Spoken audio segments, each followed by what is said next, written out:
First of all, welcome for everybody coming down to the panel. Anybody just coming back from watching the How to Fight Like a Woman panel? This is not them.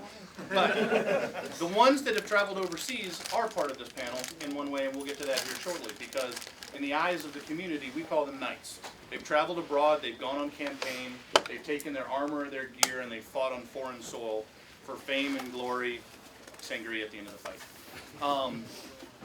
Knights are an old tradition. We've had them from early days on, though the name itself changes, of course, from place to place. Knight is an English term. Imagine that. We use an English term for the word knight. But in most countries, it was the name of the guy that was riding a horse. In Germany, it was the Ritter. In France, we had the Chevalier, the Cavaliers, Spanish Caballeros. All the names for horse riders. Why? Because what's the most predominant thought and vision of a guy? It's the big guy on horseback charging into battle, the M1 Abrams tank of the Middle Ages. Heavily armored, actually skilled in fighting, not a conscript that got handed a billhook or a falchion or mama's cleaver tied to the end of a long stick and sent to go stand in the line to fight the king. This is a guy who trained for it. It was his job. It was his profession. So most of Europe has a form of the knight mythos and the knight tradition. Knight comes from the English term, as I said, and it's of the entire bunch the only one that doesn't refer to horsemen. Knight is from an old English, Middle English word connect, and it actually meant second son. Oldest son was going to inherit the lands, was going to inherit the manor, was going to inherit the responsibility of being the lord and lord of the area. But second sons had to do something. You had two choices of that.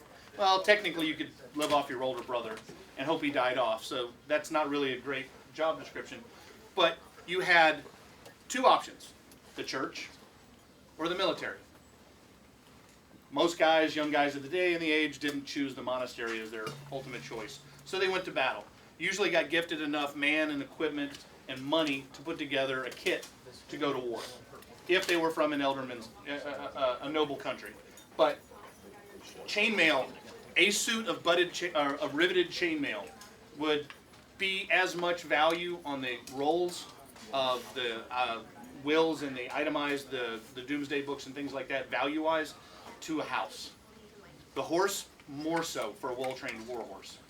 So, although we use the word knight and it doesn't refer to riders, there was the same job description, but that is the origin of the word itself. Knights were the professional soldier of the day, but there weren't many of them. Now, we've got other versions that occur later on, and it became ceremonial, and that's great, and that's wonderful, but it wasn't a profession for many, because it had a low life expectancy. But if you've seen any of the demonstrations, and you look at these helmets, and if you've seen any of the videos of the battles we do, armor works. The professional soldier, you would think, would just die in every other battle. If you've got the right equipment on, you can wade through the middle of this as a god of war. If they're walking around in skins and leather and furs, and you're in plate and chain and steel, not a lot of things are going to get you. Peasants with hooks and long spears and Stuff in the corner. the stuff over in the corner, which was the equalizer, halberds and bulges and things like that. They're designed to be tied on really long sticks and hit them from a long way away. That was what made the peasants happy. Keep the knight about 16 feet away. You've ever seen any of the old pictures of the 16-foot pikes? No, that's close enough. Right about there. So knight was a job description, and it became more important as time went on. Earliest English history you start getting written down is going to be 1066. It's going to be William the Bastard, or William of Normandy, depending on which side you preferred. William brought his crew over with him. His knights, his men that were sworn to him, were given the manors around England so that they became the lords of those areas, and thus they were in charge of pacifying and controlling each of those areas. They, in turn, owned the land by the whim of the king in exchange for that military service. That was the payment for being made the Lord of Ashtonbury. You are X number of days, or you're required to be in armor for the year. You must provide, depending on the size of your area, X number of horses, X number of bundles of arrows, X number of bowmen, X number of men-at-arms and coat and plate. So that was your job, but you didn't have anything else. You had a seneschal who ran your estate. He did the work of making sure the peasants farmed the fields, cut the timber, killed the sheep, made sure there was wine on the table. You trained battle. That was your job. It's like a cool job. But that's all they did. They trained, they armored, they competed. You've seen pictures of the tournaments. The lovely panels where guys dress like this would take on to the battlefield. I don't know why he's standing like this. Does anybody else recognize that move? Okay, Cam Newton did not come up with it. This is to be noticed on the battlefield. This is to be found on the battlefield by friends so that if they saw you in trouble, they could come to you. But more importantly, what was the purpose for being so brightly displayed on the battlefield in the Middle Ages? Does anybody know? Go ahead. So they knew who you were. So they knew who you were. Who knew who you were? Your friends and your enemies. Why would you want your enemies to know who you are? Well, yeah. You're more valuable as a hostage than dead. I want that guy to know on the other side that I'm worth a lot. Because that guy's not going to get killed at the end of the battle. He's going to get captured, he's going to get taken back, we're going to have some nice wine and cheese, and we're going to send a letter home to your peasants. And that, more than anything else, probably more than the breastplate and the helmet, protected the wealthiest on the battlefield. So that reputation, that being identifiable on the battlefield, was utterly important to make certain that you survived being taken down. You may get unhorsed, you may get knocked down. Those bill hooks and things like that may shatter a few collarbones, because this is an area that's extremely vulnerable. Even in plate of this type, you crash a person there, that arm doesn't go up anymore. You're not doing very much. But knighthood. Knighthood was the sport, it was a profession, and as the period moved from the 1100s, 1200s, 1300s, the numbers started to grow, the 100 Years' War. Knights started being made on the battlefield. They weren't out of a hereditary arrangement. They weren't being sons of only the wealthiest. People were actually being knighted for ability, for skill. Old sergeants were being knighted for valor on the battlefield. So you had a whole new generation of knights at this point. Guys who proved that through skill or luck, they were good on the battlefield. They weren't expected to show up to court. They were not expected to know how to dance or know how to do calligraphy or know how to do anything else like that. They were knights of war. They were also knights of court. And that was a lovely award you were given, and you got to call yourself sir. And some of those guys never knew which end of the sword to hold on to. Knighting of Roland. Does everybody see the position he's in? Everybody seen this at church? Or seen somebody do this? Does anybody know where this comes from? It's not the church. The church stole it from the knights. When a knight candidate was being sworn to a king, he would take a knee and he'd take both of his hands and put them together, and the king would clasp them in both of his hands, thus dedicating his hands in service to the king. He's saying, I'm putting myself in your hands, literally. I'm your man, tell me what to do. And the king is part of that fealty that's being sworn. The church chose to do the same thing, except for it being in fealty to an earthly king. It was in being fealty to a heavenly king.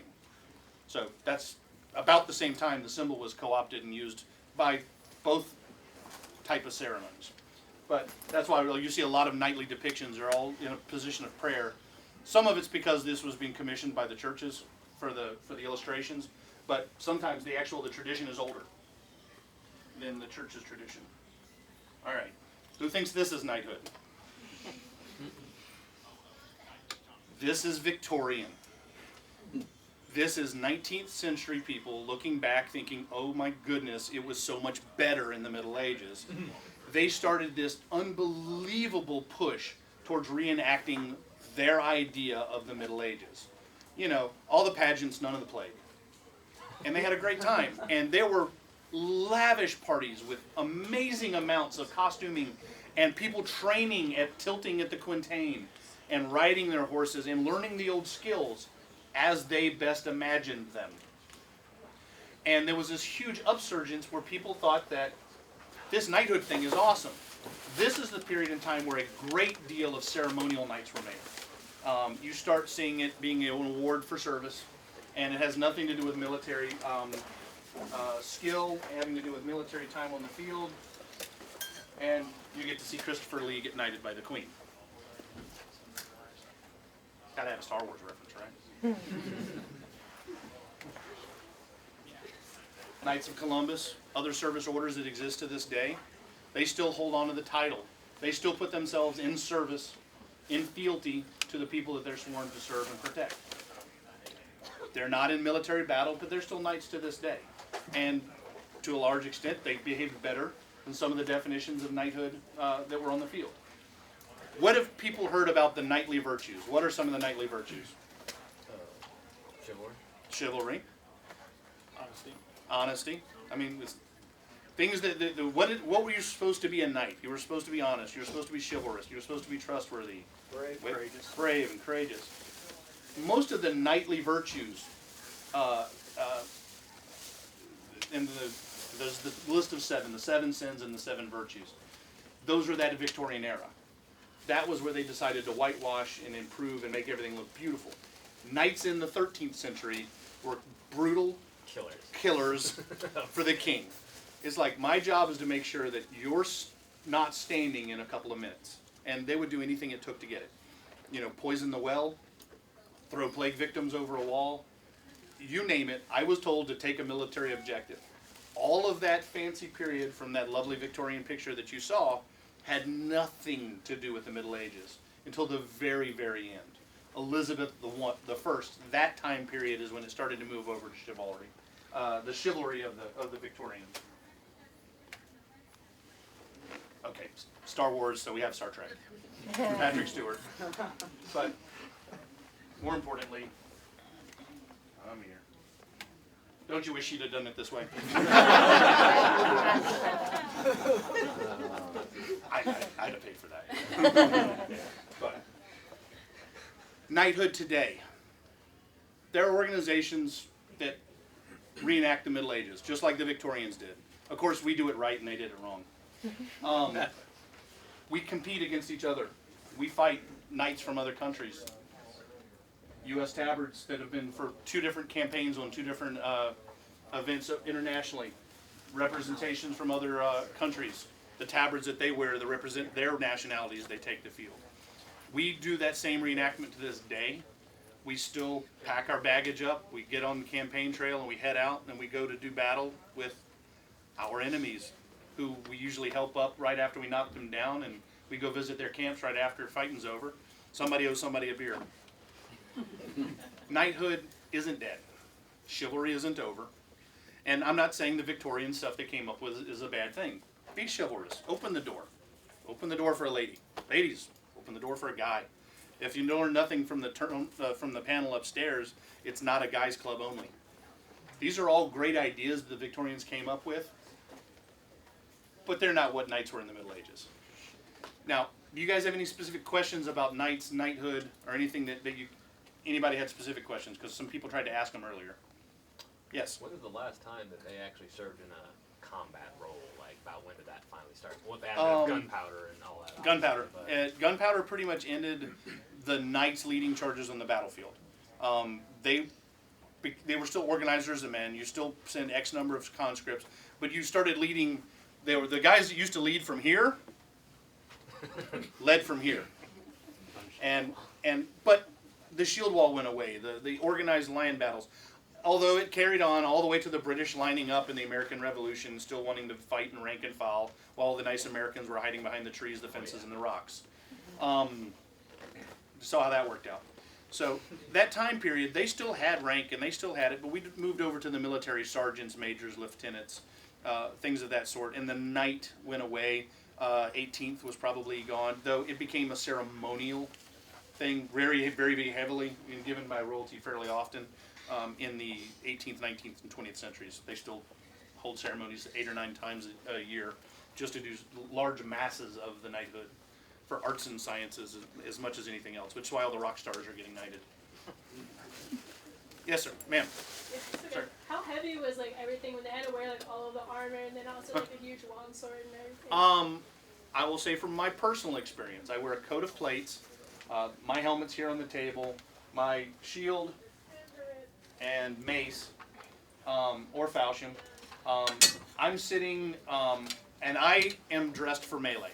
I am dressed for those guys with pole axes hitting me from 7 feet away with 6-pound hammers and everything they can do to me. I'm designed to take damage from that. I'm just under 100 pounds. And as he was doing some examples beforehand, you can do high kicks, you can do dive rolls. These great stories that a knight who fell down was a turtle stuck on his back that couldn't right himself was an absolute joke. These guys dressed themselves for battle. They knew that there was a possibility of going down. They could get back up very quickly in 100 pounds worth of equipment. Now, melee is the hard, brutal stuff. For singles tournaments, Knight's Tale, if you remember the earlier stuff, it was a lighter weight. Individual shots were coming in. You didn't have to worry about it getting hit from a direction you weren't looking at. So that foot combat was a lighter weight. Probably not as many overlapping levers of plate, but that was when they started playing at war. You had to give the knights and the fighting men something to do between battles so that they didn't forget their skills. So they had a lot of rebaited weapons, blunted weapons. They fought with, they'd use wooden weapons. My machete. Wooden weapons. They had whalebone weapons that were actually carved whalebone, so you could only get X number of swings at them before they broke themselves to pieces. So they had the ability to practice and keep those skills going, so they didn't wear quite as much armor at that time. But that suit of armor, something along the 15th century mark, when you start moving to jousting armor, you're upwards of 150 pounds, because they're basically wearing one suit of armor on the right side of their body and 2 suits of armor on the left side, because they were adding reinforcement plates and sections for 2 reasons. One, to help them balance the lance and a rest. Some of them had the shield strapped to their bodies. So all of that reinforcement for those impacts, even with a breakable lance, you've got 2,000-pound animals, armed, armored, and barded, so you're 2,500 pounds, moving towards each other at 30 miles an hour each at a full gallop. So you're talking about a 60-mile-an-hour collision with 2.5 tons hitting each other. As much armor as they could put on me, the better. But guess what? Those guys could still put their own foot in their own stirrup and still put themselves on their own horse. It's what they did for a living. Did they have to take any special precautions when crossing like water, creeks, anything like that? One of my favorite depictions is Beowulf and all of them getting dumped into the water and swimming ashore in their suit of armor. I don't like walking carrying my suit of armor. There is no way to swim in it. And some of the most deadly opening scene Vikings, where you see them go overboard and you watch all the swords and the helmets and the people go sinking by, that's accurate. Because if you could not get out of that before you ran out of air, you're just an anchor. You're going to the bottom. So in transport, in campaign, a knight usually had 3 horses. You have the horse that you ride on. That's your pretty horse. That's your nice horse, and it's got a good gallop and speed if you need it. You have your war horse, a brutal creature designed for hatred for whoever's not on its saddle and who's in front of it. Hooves shod in iron, bite, horns on the chevron and the crennet, its own articulated armor. The war horse was most expensive piece of equipment a knight had, period. By 2 or 3 times more expensive than their entire suit of armor. And they had a draft horse, something along the lines of a Belgian or a Frisian, to carry all of the armor and ship to war.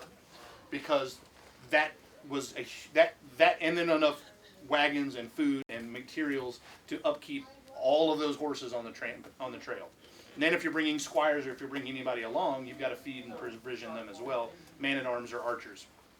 So there was a whole lot of work involved in that transport. But yeah, you're transported by ship. That's all wrapped up in an oiled bundle and it's stored somewhere. If you're in a non-combat situation, as the disastrously was proved to them when they came to the Holy Land, they would be riding along in trains heading towards Jerusalem or heading to Damascus or something like that, and they'd be set upon. And they'd want to stop and go put their armor on. A little too late. The arrows were coming in by that point. Yes, sir. How big of a sword is too big? Like, does size matter? Ladies? Yes, it depends on what you're trying to do, though. If you're trying to... I had a lovely conversation once with a fencer, a guy with a katana, and a guy with a 6-foot claymore style weapon. The 2-handed bastard sword. The fencer, if he was undoubtedly going to be quick. And if he gets a beautiful first shot in, he's going to be able to take the other 2 out. If he doesn't, he's a corpse. The katana has the best of both worlds with good speed, good reach, and a dangerous edge on it. But if he can't get within range of that Claymore style weapon, and we'll just call it Claymore for this conversation, then he's going to lose that battle if he can't close that distance. And with techniques like half sorting and stuff like that, where the 6-footer was able to shorten up his range to deal with the blocking a small weapon, then he has some ability to survive against that, but not for long. So it depends on the situation. If you have two giant armored combatants who are going to stand in suits of armor like this and wail blows on each other, I want the biggest, heaviest two-hander I can get off this wall, because I'm not going to stab that guy to death. I'm going to dent that guy to death. I want 6, 7, 8 pounds worth of an oaken hammer, or a steel hammer shaped in a sword-like arrangement for me to smash into knees, elbows, and clavicles. I don't have armor on. I want a saber. I want a cutlass. I want a saber. I want one of these rapiers, something that I can move and adjust with speed-wise and change my range. So it depends. Is there a sword that's too big? Yeah, you can't swing it. That's too big. If you take a running start and you're dragging it behind you like some of these Yu-Gi-Oh style things that are in the hallway, yeah, they're made out of EVA foam. You're great, but otherwise, no. So generally, you see there's a reason you don't see anything generally longer than this 5.5 foot or the Odachi. That's what I wanted to know, because I saw that, I'm like, that's huge. It is, and it was a specialty weapon, and it was only used successfully by a few. Much like the Japanese bow that was fired from horseback, it had that huge range. Guys rarely were standing. Those were often fired from a horseback position. But then the shortest bows in the world were also fired. There's some over there on the wall. Some of the shortest bows were fired from a horseback position. So big bow, short bow, it didn't really matter. It's poundage going down range. Trey. Yes. How did they train the war horses to charge at people holding weapons? Couple different aspects. One's blinders. Much like you're dealing with horses nowadays, they had armor. You have the crennet, which is the headpiece with the rosette and usually the spike so they could headbutt them. And they had a ridiculously limited field of view. And most of them were kept head up because they didn't want the face to be a target. So if you take them in a limited visibility and you keep them up here, they're trusting you to move them forward. So they're just body slamming people with 2,000, 2,500 pounds worth of horse. And then when a horse all of a sudden starts hitting it, smacking it in the front of the knees area, it's automatically a natural reaction. Now, if you've got a rider giving it a rear command at the same time, telling it to rear up, and you've got 15-pound iron hooves that are about yay big around, the size of dinner plates, hitting and flailing around at face level, it's actually not as hard as you think. The longer problem was when they're at long range, urging them into a charge. And then it was pull a head up and get it to where they're not worried about something coming towards their face because they literally don't know it's there. I'm kind of pulling off of the guy back there's question. I've had this debate with a friend for a while. Who would win in a one-on-one fight? A knight with armor and a broadsword, or a musketeer with a rapier? Well, that's your range. What type of, does he have a musket? Because I saw the whole deadliest warrior knight losing to the pirate thing, and I disagree with that vehemently. Because Agreed.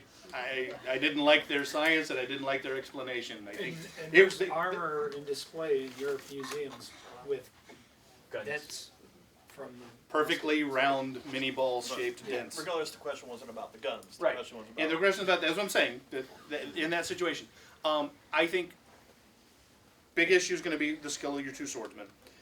I would rather have the armor and a cleaving weapon than a lightweight, fast cutting weapon.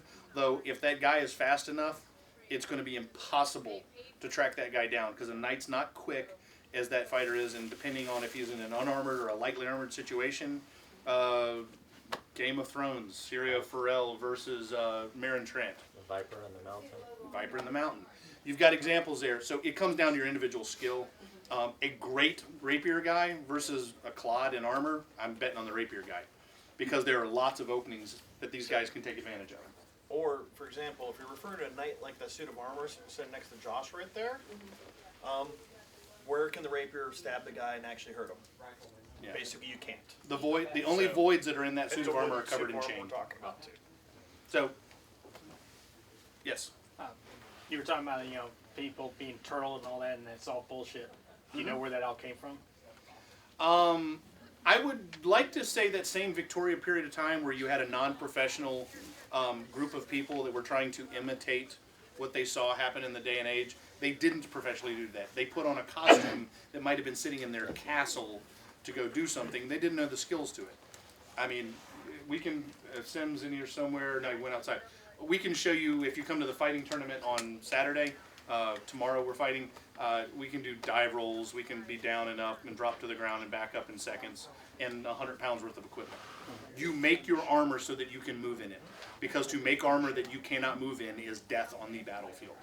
So my best guess would be that time period in the Victorian age when they decided to reenact everything, and they weren't professional 40, 50, 60 hour a week soldiers.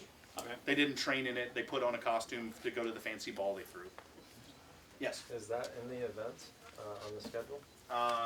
It's on the schedule. At the Sheridan tomorrow, we have 4 tournaments. We're in the grand ballroom, right where everyone did check-in. At 11:30, we have a full armored combat. That's the heavy weapons, the heavy armor, swords, shields, axes, punching. That'll be me. And then we have, after that, at 1 o'clock, there's a HEMA tournament, Historical European Martial Arts. They'll be in rigid helmet, rigid hands, as well as the equipment on that stand. Rigid helmet, rigid hands, padded gambesons, and they'll be doing more of the actual, the period manual styles. The stuff out of Taloffer and Fiore and Agrippa, and then the styles that were the schools of defense at the time. The specific things that they trained. Then there's going to be an open tournament of padded weaponry. It's literally going to be people out of the crowd that are foam swords, helmets, padded gloves, and they're going to hold a tournament for us to watch because we're sadists and we just think it's going to be funny watching y'all hit each other. And I'm still going to be recovering from the first tournament. And then that's at 2:30, and then at 4 o'clock in the grand ballroom, we will do a second armored tournament. We're going to do about the first half of it's going to be more one-on-one tournaments, and at the end we're going to switch over to melee. So 2-on-2s, 3-on-3s, depending on the number of people still standing that still can fight. And we're limited, and we're in a giant steel cage. So we got about a 16-foot by 16-foot steel octagon that we'll be fighting in. So y'all will be relatively safe nearby. That's all in the same place? All in the same room, all day. Wow. So we'll be in there at 9, and we'll be fighting in there from 11 to 6, 5:30. We got to be out by 5:30. We're being able to 5:30. Because the Buffy people are coming for the room. And I'm not getting staked, I'm just saying. Who's All right. the greatest knight? William Marshall. Who's that? Okay. Greatest knights. Then your definition is then going to depend on whose list are you going to use. William Marshall was a god of war. As a commander, as on the battlefield himself, I don't know that he was defeated in campaign. He was, and you hear the Musashi type swordsman from the Eastern traditions, either in individual combat or generaling and commanding troops in the Frankish area, the France, England, the 100 Years' War type categories, Western Europe. He was unparalleled. Nobody was able, to the best of my knowledge, nobody was able to defeat him in combat. He fought in tournaments till he was 70. Damn. Then in his last tournament, he took down 8 guys. Yeah. Yeah. Yeah. In his 70s. In his 70s. took down So, 8, you know, He was 20 to 30. and you can visit his tomb to this day. He was the advisor to 3 kings of England. Or another way to think about it, William Marshall. We use the word Marshall today. We use the word Marshall. Yeah. Is that why? Yes. Yes. That is where the term came from. He was the definition. What And- book do you guys recommend from the read about Marshall? William Marshall, The Flower of Chivalry. There were other great ones from time period. You know, you can argue Charlemagne, you can argue Roland. There are great figures, though. You have, with Marshall, we have more historical proof of the things he did as opposed to the literary writings that people commissioned about what they did. So where do you put them on the scale with each other? William, the legend was proven. It's all documented. From the winning side, from the losing side. There was no question. The guys were proud to lose to him. Because they like, hey look, did you see how long I lasted?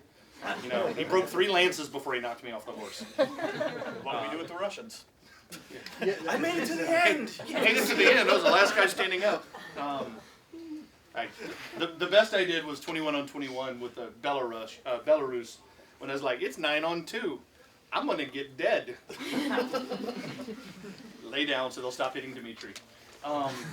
Because my teammate was in a corner being whack-a-mole by 4 Russian. Belarusian?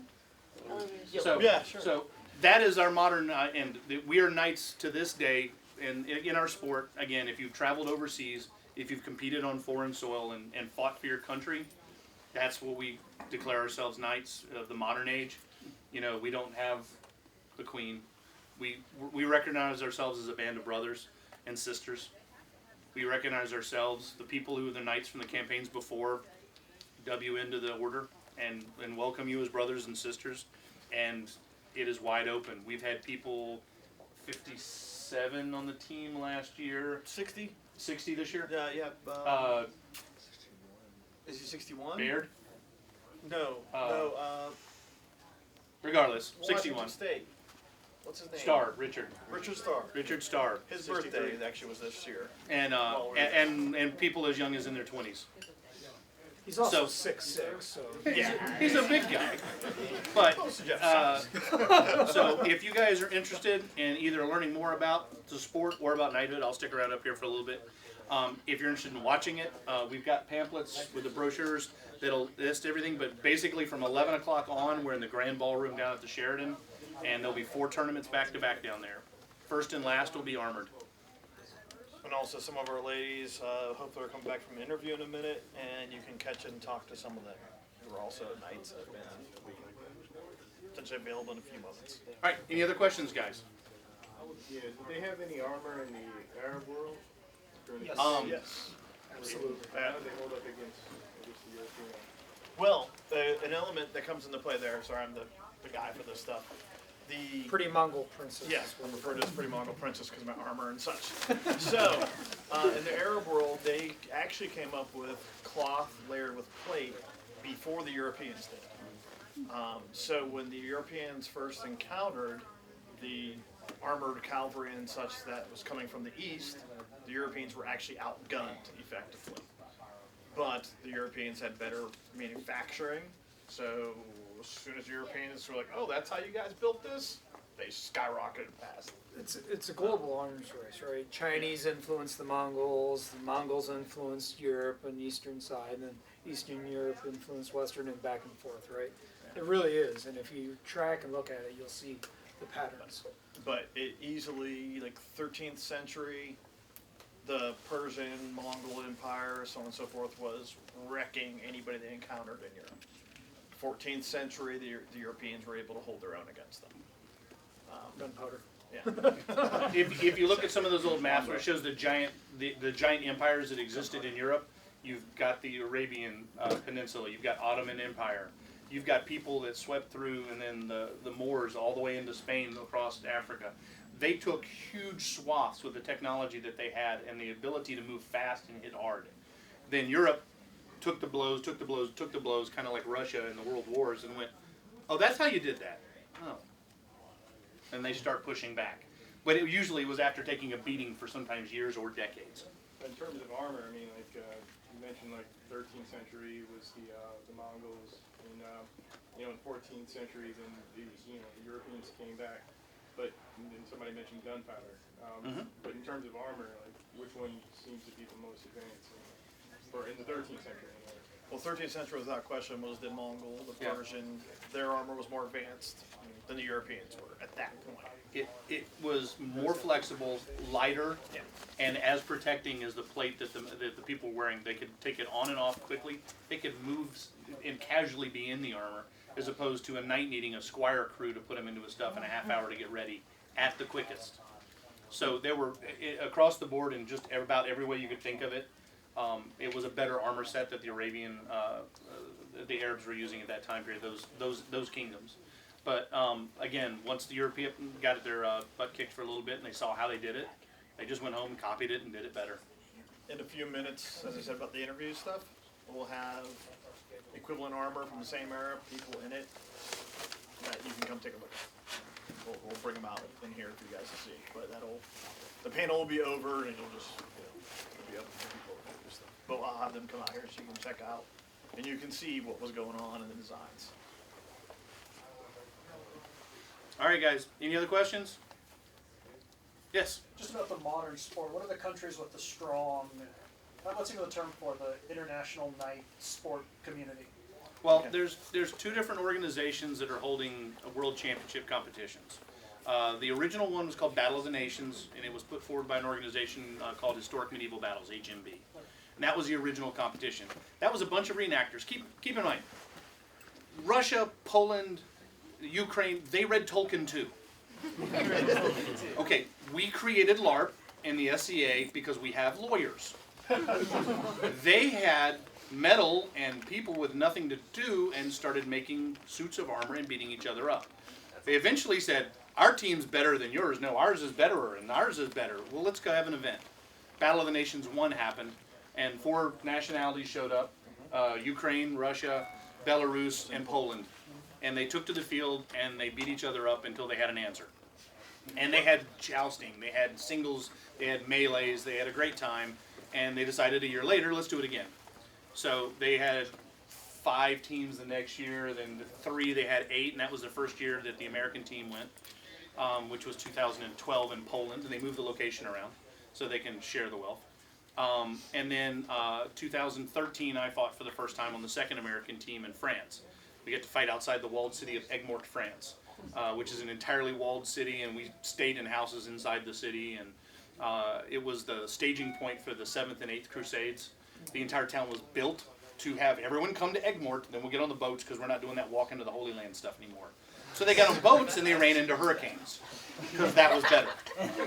And he didn't have his armor on when they ran into the hurricane, so they could swim. So Aigues-Mortes was 2013. About that time, there was a second organization started. Think AFL, NFL, separate organization that wanted to hold their competitions, and that was called the IMCF, the International Medieval Combat Federation. And they hold a series of tournaments each year in different countries, different locations, and HMB still holds their own tournaments.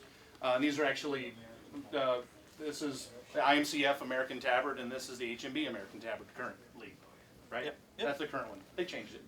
We haven't changed it yet. We're good. Okay, but so there's 2 different organizations competing, and they hold their own tournaments, and there are a lot of people that compete at both. There are people that compete on both teams. It's just you got 2 different sets of organizations that run events, and to us that's just more opportunities to fight. So more people hosting more events works great for us, especially when they put the 2 international events back-to-back weekends in Europe. We fly over once and fight for like 11 straight days. So part of your question was, who's the strongest? Yeah, I'm hearing a lot of Eastern Europe, and that follows. No, unfortunately. They started it. They were doing it 10 years before the rest of us. They have been predominantly the best teams out there for 9 years now, since we started holding international events. But the American team has made insane strides in the last recent years. Again, much like Europe learning from the armor from Jerusalem and those areas, the Americans jumped in.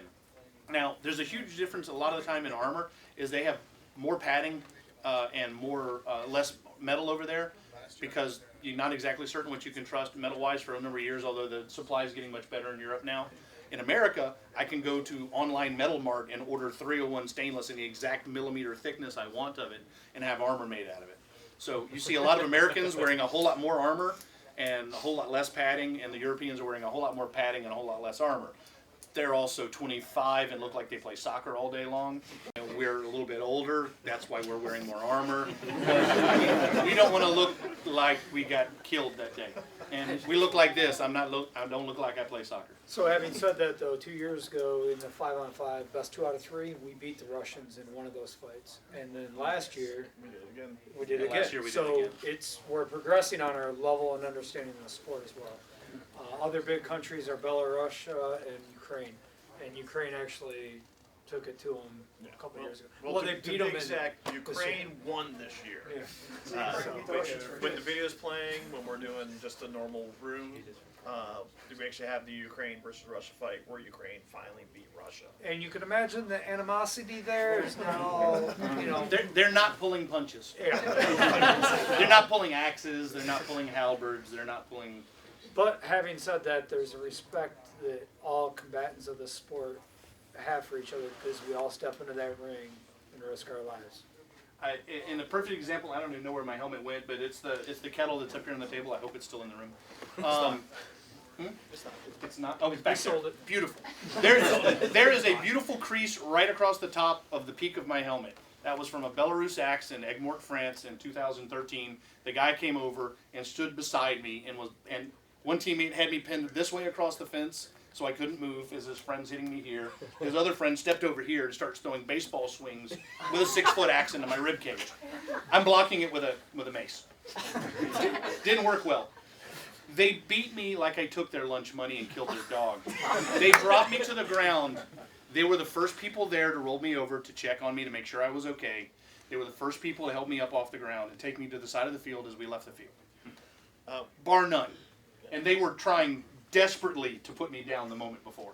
For example, in the Ukraine-Russia fight, the final fight where everything's on the line, the crowd is going insane, it was ridiculously awesome. It was unbelievably great to be there for that. As this is all going down, you see a Ukrainian run up and tag a Russian in the back of the head. That Russian dropped immediately. Normally we get hit and we take a beating and then we go down. He dropped like a brick. The fight's still going. There's still 20-some fighters running around beating each other up. He stops fighting to make sure the guy he just leveled is okay. So, and one man taking himself out of the fight like that can be the difference between winning that and not winning that. Because when you get one team's got 21 standing and one's got 20 standing, somewhere there's a 2-on-1.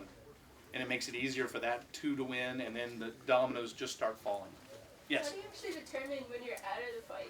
Is If it just you're whenever you just stop fighting? in singles, it's points like boxing. It's how many points landed in a 30-second, 60-second, 90-second, 3-minute round. If you're in melee, I'm in. If I'm still on my feet and I haven't touched the ground with something other than the soles of my feet, I am still in, whether I've not been hit at all or I've been hit 100 times. It doesn't matter. If I'm on my feet, I'm in the fight. So if you go to a knee, what happens? You're out. You're a rock. you're a terrain piece. You are can a also terrain hold piece. your head up and yield and walk You away. can. You can Usually yield. goes badly. You can. It You usually can. is a bad thing to do. Just fall. Yeah, just fall down. So It's obvious. And keep in mind, so that means sometimes we put a guy down by running up and just doing this huge baseball swing to the back of the head that he just described. Sometimes you walk up beside a guy who's fighting somebody else, you sweep a leg. There's a guy that was in France, he fought for the Belgian team. He's 7 foot plus. He wears a Norman conical helm, which makes him 8 freaking feet tall. Because if you've seen them, the Bayou Tapestry Norman conical, it's hysterical. His head is actually in a different time zone than his feet. And he's got a high voice, and that's the funniest part. The French team, he was on a 5-on-5 team, which meant he was 3 of the 5. And they were fighting the French team, who was a very new team that year in France in 2013. And he does singles like this. Boom! Boom! So everyone just went, scatter. Scatter. And then the French figured out, and the French teams are about the size of Rich here. And then one of them got in front of him and is doing this, and he's like, come on, big guy, come on. So Frankenstein goes after him. And all he does, as soon as he got up to momentum, little French guy came in with his dead on, that guy's walking that way, he just came in and boom! He caught the guy with his foot here. First thing that happened was he nosedived straight into there. The next thing that happened was the right shoulder separated because of his size hitting the earth. The earth won, but barely. So even a giant like that can fall. And in melee, if you can't get the giant to fall, if you get 3-on-1, the fight's called. If you're the one, they're just gonna, because 2 guys will just hold the last guy up and break him so that he's not in the next fight. So if it ever gets to 3-on-1, some events it's 2-on-1. It depends on the number of combatants. The fight's called.